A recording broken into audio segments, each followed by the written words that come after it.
Hello guys, അപ്പോൾ ഇന്ന് എനിക്ക് ഭയങ്കര പനിയാണ് കേട്ടോ. എൻ്റെ ശബ്ദം കേട്ടാൽ തന്നെ നിങ്ങൾക്ക് അറിഞ്ഞൂടെ, എനിക്ക് ഭയങ്കര പനിയാണ്. അപ്പോൾ 2 ദിവസമായിട്ട് എനിക്ക് പനിയൊക്കെ ഉണ്ട് കേട്ടോ. എനിക്ക് മാത്രമല്ല, എല്ലാവർക്കും പനിയാണ് ഇവിടെ.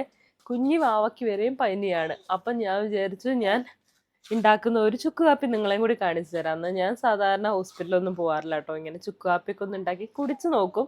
അപ്പം എൻ്റെ പനി ചിലപ്പോൾ പോവാറുണ്ട്. എന്നിട്ടും പോയില്ലെങ്കിൽ മാത്രമാണ് ഞാൻ ഹോസ്പിറ്റലിലൊക്കെ ഒന്ന് പോവാറ്. അപ്പോൾ ഇന്ന് ഞാനിവിടെ ഉണ്ടാക്കാൻ പോകുന്ന ഒരു നല്ല ചുക്ക് കാപ്പിയാണ് കേട്ടോ. അത് നല്ല ചുമയുണ്ടെങ്കിൽ, ഭയങ്കര കുത്തി കുത്തിയുള്ള ചുമയൊക്കെ ഉണ്ടെങ്കിൽ അത് മാറി കിട്ടും. കടുത്ത പനി ഉണ്ടെങ്കിൽ മാറി കിട്ടും. അതുപോലെ കഫക്കെട്ട്, ജലദോഷം ഇതിനൊക്കെ പറ്റിയിട്ടുള്ള ഒരു ചുക്ക് കാപ്പിയാണ്. അടിപൊളിയാണ്. ഇത് വീട്ടിലുള്ള സാധനങ്ങളൊക്കെ തന്നെയുള്ളൂ, പുറത്തുനിന്ന് വാങ്ങിക്കേണ്ട ഒന്നുമില്ല. നമ്മുടെ വീട്ടിലൊക്കെ ഉള്ള സാധനങ്ങളൊക്കെ വെച്ചിട്ട് നമുക്ക് ഈസി ആയിട്ട് എങ്ങനെയാണ് ഒരു നല്ല ചുക്ക് കാപ്പി ഉണ്ടാക്കിയെടുക്കാം എന്ന് നോക്കാം. ഇത് കുഞ്ഞു മക്കൾക്കൊക്കെ എന്താ പറയുക, പനി ചുമയൊക്കെ വരുവാണെങ്കിൽ അവർക്കും കൊടുക്കാം കേട്ടോ. ഇപ്പം ഞാൻ എൻ്റെ മോൾക്കും കൂടിയിട്ടാണ് ഇത് ഉണ്ടാക്കുന്നത്. അപ്പോൾ അവൾക്കും കൂടി കുടിക്കാനാണേ. അപ്പോൾ അതിന് വേണ്ട സാധനങ്ങൾ എന്തൊക്കെയാണെന്ന് ഞാൻ പറഞ്ഞുതരാം. അപ്പോൾ ഇതിന് വേണ്ടിയിട്ട് ഞാൻ എടുത്തിട്ടുള്ള പനിക്കൂർക്കയാണ് കേട്ടോ. ഒരു പിടുത്തം പനിക്കൂർക്ക വേണം. അത് നന്നായിട്ട് കഴുകി എടുക്കണം കേട്ടോ. കാരണം മഴക്കാലമൊക്കെ ആണെങ്കിൽ ഈ തണ്ടയിലൊക്കെ നിറച്ച് ചെളിയായിരിക്കും. അപ്പോൾ കുഞ്ഞു മക്കൾക്കൊക്കെ കൊടുക്കുമ്പോൾ നന്നായിട്ട് കഴുകി വൃത്തിയാക്കിയിട്ട് വേണം ഇല എടുക്കാൻ. പിന്നെ ഞാൻ ഒരു കഷ്ണം ചുക്കാണ് എടുത്തിട്ടുള്ളത്. ചുക്ക് ഒരു കഷ്ണം വേണം. പിന്നെ ഒരു 10-15 ഉള്ളി വേണം. അത് നല്ല തൊലിയൊക്കെ കളഞ്ഞ് നന്നായിട്ട് കഴുകി വൃത്തിയാക്കി എടുത്തതാണ് കേട്ടോ. പിന്നെ ഒരു പിടുത്തം തുളസി ഇലയാണ് കേട്ടോ. ഞാൻ ഗ്രാമതുളസിയാണ് എടുത്തിട്ടുള്ളത്. നിങ്ങളുടെ കയ്യിൽ ഏത് തുളസിയാണ് ഉള്ളത് അതൊക്കെ എടുക്കാം കേട്ടോ. ഇപ്പോൾ കൃഷ്ണ തുളസി ആണെങ്കിൽ അതായാലും മതിയേ. പിന്നെ കരിപ്പട്ടി ശർക്കര എൻ്റെ കയ്യിൽ ഉണ്ടായിരുന്നില്ല. അപ്പം ഞാൻ എടുത്തത് പനങ്കൽക്കണ്ടാണ് കേട്ടോ. നമ്മുടെ മധുരത്തിന് ആവശ്യമുള്ള അത്ര എടുക്കാം കേട്ടോ. ഞാൻ പിന്നെ എടുത്തിട്ടുള്ളത് എന്ന് പറഞ്ഞാൽ ഏലക്കയാണ്. ഒരു 3 ഏലക്ക ഞാൻ എടുത്തിട്ടുണ്ട്. പിന്നെ കുരുമുളക്, നമ്മുടെ എരിവിന് ആവശ്യമുള്ള അത്ര കുരുമുളക് നമുക്ക് എടുക്കാം കേട്ടോ. പിന്നെ ഞാൻ എടുത്തിട്ടുള്ളത് 3 ഗ്രാമ്പുവാണ് കേട്ടോ. പിന്നെ ജീരകം വേണം. കുറച്ച് നല്ല ജീരകമാണ് ഞാൻ എടുത്തിട്ടുള്ളത്. പിന്നെ ഇത് കാപ്പിപ്പൊടിയാണ് കേട്ടോ. ഇവിടെ കിട്ടുന്ന കാപ്പിപ്പൊടി ഇതുപോലെ തരിയായിട്ടുള്ളതാണേ. നിങ്ങളുടെ കയ്യിൽ അല്ലാത്ത കാപ്പിപ്പൊടി ഉണ്ടെങ്കിൽ അതായാലും മതി കേട്ടോ. കൂടുതൽ എഫക്റ്റീവ് ആവും അങ്ങനത്തെ കാപ്പിപ്പൊടിയാണ്. എനിക്കിപ്പോൾ ഇതാണ് അവൈലബിൾ ആയിട്ടുള്ളത്. പിന്നെ ഒരു കഷ്ണം, ചെറിയൊരു കഷ്ണം പട്ടയും കൂടി ഞാൻ എടുത്തിട്ടുണ്ട് കേട്ടോ. അപ്പോൾ ഇതൊക്കെ വെച്ചിട്ടാണ് നമ്മൾ ഇന്ന് ചുക്കാപ്പി ഉണ്ടാക്കാൻ പോകുന്നത്. അതെങ്ങനെയാണെന്ന് ഞാൻ കാണിച്ചു തരാം കേട്ടോ. അപ്പം നമുക്ക് ഈ പനിക്കൂർക്കയും അതുപോലെ തുളസിയും പിന്നെ ചുമന്നുള്ളി ഉണ്ടല്ലോ, അതെല്ലാം നന്നായിട്ട് ഇടിച്ചെടുക്കണം കേട്ടോ.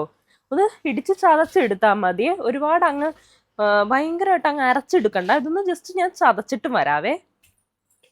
പിന്നെ ചുക്ക്, അതുപോലെ പട്ട, അതുപോലെ ഗ്രാമ്പു, പിന്നെ ദേ കുരുമുളക്, ഏലക്ക, ജീരകം, ഇതെല്ലാം ചേർത്തിട്ടൊന്ന് പൊടിച്ചെടുക്കണം കേട്ടോ. നല്ല ഫൈനായിട്ട് തന്നെ പൊടിച്ച് നമുക്ക് എടുക്കാം. മിക്സിയിലിട്ട് ജസ്റ്റ് ഒന്ന് ബ്ലെൻഡ് ചെയ്തെടുത്താലും മതി, അല്ലെങ്കിൽ കല്ലേലൊക്കെ ഇട്ട് അരച്ചെടുത്താലും മതി കേട്ടോ. ഞാനിപ്പോൾ മിക്സിയിലിട്ട് അങ്ങ് ചതച്ചെടുക്കുക, എനിക്ക് തീരെ വയ്യ.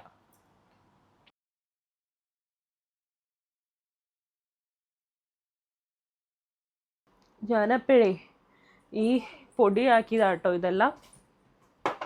ഇതിനകത്തിപ്പോൾ കറുകപ്പട്ട, അതുപോലെ ഗ്രാമ്പു, ഏലക്ക, പിന്നെ ജീരകം, അതെല്ലാം കൂടെ ഇട്ടിട്ട് നമ്മൾ പൗഡറാക്കി വെച്ചതാണ്. ചുക്കുണ്ട് ഇതിനകത്ത്. പിന്നെ കാപ്പിപ്പൊടി എൻ്റെ ഇച്ചിരി കട്ടയായിട്ടുള്ളായിരുന്നല്ലോ, അതും കൂടി ചേർത്തിട്ട് ഞാൻ പൗഡറാക്കി വെച്ചേക്കുവാണ്. ഇനി നമുക്ക് ഉണ്ടാക്കാം. ഞാൻ ചുമന്നുള്ളിയും പനിക്കൂർക്കയും അതുപോലെ തുളസിയും കൂടി ഒന്ന് ചതച്ചെടുത്തതാണ് കേട്ടോ. അരച്ചതല്ല, അത് ചതച്ചാണ് എടുത്തിട്ടുള്ളത്. അരച്ച് കഴിഞ്ഞാലുണ്ടല്ലോ ഭയങ്കര കയ്പ്പായിരിക്കുവേ. ഞങ്ങളുടെ കുടുംബസഹിതം പനി ആയതുകൊണ്ട് ഞാൻ 4 കപ്പ് വെള്ളമാണേ ഒഴിക്കുന്നത്. നിങ്ങൾക്ക് ആവശ്യമുള്ള വെള്ളം ഒഴിക്കാം കേട്ടോ. ഇപ്പം ഞാൻ 4 കപ്പാണ് ഒഴിക്കുന്നത്. വെക്കാം കേട്ടോ. നമുക്ക് ഈ വെള്ളം ഒന്ന് അടുപ്പിലോട്ട് വെക്കാം. ഇനി നമ്മൾ തയ്യാറാക്കി വെച്ച ഈ പൊടി ഉണ്ടല്ലോ, ഈ ഒരു പൊടി ഇതിനകത്തോട്ട് ചേർത്ത് കൊടുക്കാം കേട്ടോ. ഞാനങ്ങ് ചേർത്ത് കൊടുക്കുവാണേ. ഇനി ഇതിനകത്തേക്ക് നമുക്ക് പനങ്കൽക്കട്ടം കൂടി ചേർത്ത് കൊടുക്കാം. പിന്നെ നമ്മൾ ചതച്ച് വെച്ചിരിക്കുന്ന ചുവന്നുള്ളിയും അതുപോലെ പനിക്കൂർക്കയുടെ ഇലയും തുളസിയുടെ ഇലയും അതെല്ലാം കൂടി ഒന്ന് ചേർത്ത് കൊടുക്കാം.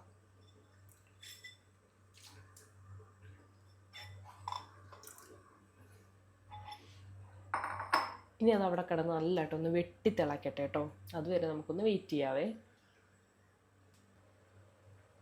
ചുക്ക് കാപ്പി ഒന്ന് ജസ്റ്റ് ചൂടായതിന് ശേഷം നമ്മുടെ വീട്ടിൽ ഇന്ദുപ്പ് ഉണ്ടെങ്കിൽ അതൊന്ന് ലേശം ചേർത്ത് കൊടുക്കാം കേട്ടോ. ഒരുപാടൊന്നും വേണ്ട, ഒരല്പം ചേർത്ത് കൊടുത്താൽ മതിയേ.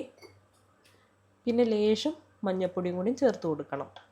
കഫക്കെട്ടിനൊക്കെ നല്ലതാണ് കേട്ടോ. ഇനി നന്നായിട്ട് വെട്ടി തിളച്ച് കിട്ടണം. അതുവരെ നമുക്ക് വെയിറ്റ് ചെയ്യാം. ഇതിപ്പോൾ ഞാൻ 4 ഗ്ലാസ് വെള്ളമാണ് വെച്ചിട്ടുള്ളത്. എൻ്റെ വീട്ടിലെല്ലാവർക്കും വേണ്ടിയിട്ടാണ് വെച്ചിട്ടുള്ളത്. ഇനി ഇത് വറ്റി ഒരു 1.5 ഗ്ലാസ് ആവണം. അതിനകത്ത് 1/2 ഗ്ലാസ് വെച്ചിട്ട് കഴിക്കാമെന്ന് വിചാരിച്ചിട്ടാണ് കേട്ടോ. അപ്പോൾ ഇത് തിളയ്ക്കുന്ന വരെ നമുക്കൊന്ന് വെയിറ്റ് ചെയ്യാവേ. ഇപ്പം നന്നായിട്ട് തിളച്ച് മറിയുന്നുണ്ട് കേട്ടോ. അപ്പോൾ നല്ല സ്മെല്ലാണ് വരുന്നത്. ഈ ഒരു സമയം ഞാൻ ഇതിൻ്റെ അടുത്ത് തന്നെ നിൽക്കുവാണ് കേട്ടോ. അപ്പോൾ നല്ലൊരു മണം വരുന്നുണ്ട്. അപ്പോൾ മൂക്കൊക്കെ അടഞ്ഞിരിക്കുവാണെങ്കിൽ ഈ ഒരു സ്മെല്ല് കൊണ്ട് നന്നായിട്ട് തുറന്ന് വരും കേട്ടോ. അപ്പം ഞാൻ അതിൻ്റെ അടുത്ത് തന്നെ നിൽക്കുവാണേ. പനി പിടിച്ച ഇതൊന്നും ഉണ്ടാക്കി കഴിച്ചാൽ മതി കേട്ടോ. 2-3 പ്രാവശ്യം കഴിച്ച് കഴിയുമ്പോഴത്തേക്ക് തന്നെ നല്ലൊരു കുറവുണ്ടാവും. എൻ്റെ ഇപ്പോൾ തൊണ്ടയൊക്കെ അടഞ്ഞിരിക്കുകയാണ്. തൊണ്ടയൊക്കെ നല്ലതായിട്ട് ചുമച്ചിട്ട് പൊട്ടിയിരിക്കുകയാണ് കേട്ടോ. പിന്നെ നാട്ടിലൊക്കെ ആണെങ്കിൽ ഞാൻ വേറൊരു കാര്യം ചെയ്യുമായിരുന്നു. ഈ ആടലോടകത്തിൻ്റെ ഇലയുണ്ടല്ലോ, ആടലോടകത്തിൻ്റെ ഇല നന്നായിട്ട് കഴുകിയിട്ട് അരിഞ്ഞെടുക്കും കേട്ടോ ചെറുതായിട്ട്. എന്നിട്ട് നല്ല ജീരകവും ചേർത്തിട്ട് നന്നായിട്ട് 2 ഗ്ലാസ് വെള്ളം ഒഴിച്ചിട്ട് നന്നായിട്ട് വേവിച്ച് തിളപ്പിച്ച് വറ്റിച്ചെടുക്കും. എന്നിട്ട് അത് കഴിക്കും കേട്ടോ. നല്ല ചുമയൊക്കെയാണെങ്കിൽ മാറി കിട്ടും. ഇപ്പം എനിക്ക് ആടലോടകത്തിൻ്റെ ഇല കിട്ടാനില്ല, അല്ലെങ്കിൽ ഇതും കൂടി ചേർത്ത് ഞാൻ ഇട്ടേനെ. ഇനി ഇത് വറ്റണം നന്നായിട്ട്. അതുവരെ നമുക്ക് വെയിറ്റ് ചെയ്യണം. വറ്റി നല്ലതായിട്ട് വറ്റി കിട്ടിയിട്ടുണ്ട് കേട്ടോ. നമുക്ക് അരിച്ചെടുക്കാം. അപ്പം നമ്മൾ 4 ഗ്ലാസ് വെള്ളം വെച്ചതിൽ ഇപ്പോൾ 2 ഗ്ലാസ് ആയിട്ടുണ്ട് കേട്ടോ. നമുക്കിനി ഒന്ന് അരിച്ചെടുക്കാം.